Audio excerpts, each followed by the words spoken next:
यो बाबा बैजनाथ के रूप में आबू ने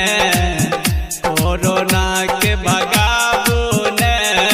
यो बाबा बैजनाथ के रूप में आबू ने कोरोना के भगाबू ने यो बाबा डमरू अपन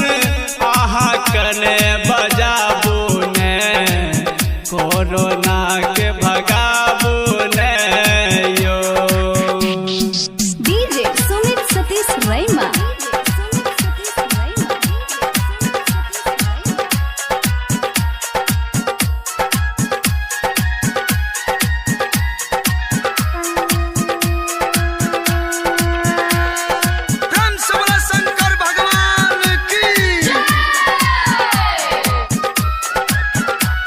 मचल छै सौंसे